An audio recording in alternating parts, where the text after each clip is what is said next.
오늘 말씀은 마태복음 5장 13절부터 20절까지입니다. 너희는 세상의 소금이니 소금이 만일 그 맛을 잃으면 무엇으로 짜게 하리요? 후에는 아무 쓸데없어 다만 밖에 버려져 사람에게 밟힐 뿐이니라. 너희는 세상의 빛이라 산 위에 있는 동네가 숨겨지지 못할 것이요. 사람이 등불을 켜서 말 아래에 두지 아니하고 등경 위에 두나니 이러므로 집안 모든 사람에게 비치느니라. 이같이 너희 빛이 사람 앞에 비치게 하여 그들로 너의 착한 행실을 보고 하늘에 계신 너희 아버지께 영광을 돌리게 하라. 내가 율법이나 선지자를 폐하러 온 줄로 생각하지 말라. 폐하러 온 것이 아니요 완전하게 하려 함이라. 진실로 너희에게 이르노니 천지가 없어지기 전에는 율법의 1.1획도 결코 없어지지 아니하다 다 이루리라. 그러므로 누구든지 이 계명 중에 지극히 작은 것 하나라도 버리고 또 그같이 사람을 가르치는 자는 천국에서 지극히 작다 일컬음을 받을 것이요. 누구든지 이를 행하여 가르치는 자는 천국에서 크다 일컬음을 받으리라.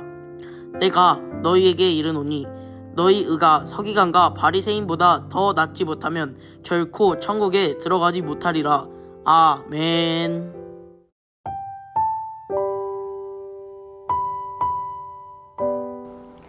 오늘 말씀은 우리가 잘 알고 있는 소금과 빛에 관한 내용입니다. 예수님은 지금 산 위에서 제자들과 함께 하나님의 나라를 소개하는 산상수훈을 말씀하고 계십니다. 예수님은 어제부터 시작된 산상수훈에서 8가지 복 있는 자들을 설명하셨고, 오늘은 예수의 제자된 자들은 어떤 정체성을 가지고 살아야 하는지를 말씀하고 계십니다. 첫 번째, 우리는 세상의 소금이어야 합니다. 소금의 기능은 여러 가지가 있지만 그 중에서도 제일 중요한 기능은 맛을 내는 것입니다. 소금만 먹으면 짜고 맛이 없지만 소금은 음식의 간을 맞추는 중요한 조미료입니다. 아무리 좋은 재료로 만든 음식이라도 간이 안 되면 먹을 수 없는 것처럼 소금은 우리 생활에 없어서는 안 되는 아주 중요한 재료입니다. 그런데 이 소금이 제 역할을 하지 못하면 어떻게 될까요? 1절을 보겠습니다. 너희는 세상의 소금이니 소금이 그 맛을 잃으면 무엇으로 짜게 하리요? 후에는 아무 쓸데없어 다만 밖에 버려져 사람에게 밟힐 뿐이니라. 소금이 맛을 잃는다는 것은 무슨 뜻일까요? 당시 소금은 정제 기술이 발달하지 못해 염화나트륨뿐 아니라 석회 등 여러 불순물이 섞여 있었습니다. 그런데 시간이 지나고 변질되면 염화나트륨 성분이 녹아서 없어져 버리고 불순물만 남는다고 합니다. 그러면 짠맛은 하나도 없고 오히려 쓴맛만 있어서 음식에 넣으면 음식을 망치게 됩니다. 이렇게 쓸모가 없어진 소금은 길을 단단하게 하고 잡초도 억제하기 위해 길가에 뿌려져 사람들에게 밟히었습니다. 예수님은 우리를 세상의 소금이라고 하셨습니다. 이 말씀은 너희가 세상 속에서 맛을 내는 사람들이라는 것입니다. 희망과 답이 없이 사느라 살맛이 안 나는 사람들에게 참맛을 알려주라는 것입니다.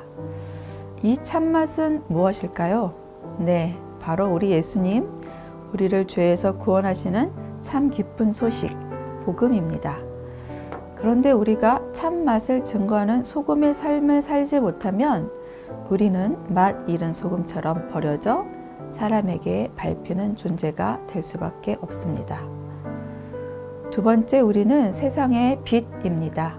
빛은 어둠을 몰아내고 세상을 밝히는 역할을 합니다.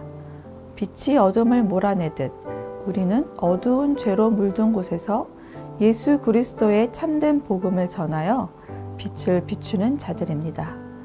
그런데 이 빛을 잘 비추게 하려면 위치가 중요합니다. 15절을 보겠습니다. 사람이 등불을 켜서 말 아래에 두지 아니하고 등경 위에 두나니 이러므로 집안 모든 사람에게 비추느니라. 등불을 켜서 말 아래 두는 사람은 없습니다. 말은 한 말, 두 말, 세는 나무 상자를 말합니다. 기껏 등불을 켜서 나무 상자 안에 두면 그 빛이 제 역할을 할 수가 없습니다. 등불이 멀리까지 비추게 하는 방법은 등경 위에 두어야 합니다. 등경은 고대 중동에서 등불을 올려놓는 받침대 또는 스탠드를 의미합니다. 등경 위에 올려진 등불은 집안 모든 사람을 비추게 됩니다. 우리는 빛 대신 예수 그리스도를 내 안에 꼭꼭 숨겨두는 자들이 아니라 꺼내어 드러내야 합니다. 그러면 어떻게 빛 대신 예수님을 드러낼 수 있을까요? 그것은 16절을 통해 알 수 있습니다. 이같이 너희 빛이 사람 앞에 비치게 하여 그들로 너희 착한 행실을 보고 하늘에 계신 너희 아버지께 영광을 돌리게 하라. 여기서 착한 행실은 외적으로만 보여지는 윤리적, 도덕적으로 선한 것을 넘어 내면에서 우러나오는 아름답고 칭찬받을 만한 행위를 가리킵니다. 우리는 우리의 착한 행실을 통해 예수 그리스도를 드러낼 수 있습니다. 이러한 행동은 다른 사람들에게 선한 영향력을 미치고 결국 그들의 시선을 하나님께로 돌리게 합니다. 그래서 착한 행실은 단순히 자신을 드러내기 위한 것이 아닌 하나님께 영광을 돌리게 합니다. 유대인 중 율법주의자들은 착한 행실이 율법을 철저히 준수하는 것이라고만 생각했습니다. 그래서 그들의 율법 준수는 자신의 의를 드러내고 하나님께 인정받으며 다른 사람들보다 우월함을 증명하는 데 목적이 있었습니다. 그러나 예수님은 17절에서 내가 율법이나 선지자를 폐하러 온 줄로 생각하지 말라. 폐하러 온 것이 아니요 완전하게 하려 함이라고 하셨습니다. 다소 예수님의 행적은 율법을 무시하는 것으로 보여졌으나 율법의 본질적 의미를 잃고 형식적으로만 지키는 율법은 의미가 없다는 것을 보여주시기 위해서 하신 행동이었습니다. 예수님은 율법을 폐하는 자가 아닌 율법의 진정한 의미를 실천하고 보여주신 율법의 완성이십니다. 예수님은 앞으로 나오는 산상수훈에서 내적 동기와 진정성을 강조한 하나님의 의를 설명할 것입니다. 우리는 지금 어떠한 삶을 살고 있을까요?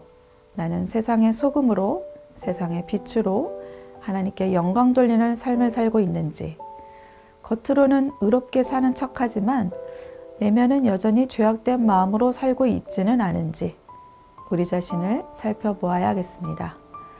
오늘 말씀 생각하며 함께 기도하겠습니다. 세상의 소금과 빛으로 착한 행실을 하게 하소서. 나의 의를 자랑하는 삶이 아닌 하나님의 영광을 드러내게 하소서. 오늘도 세상에서 맛을 내고 세상을 비추는 청년가족 되시기 바랍니다.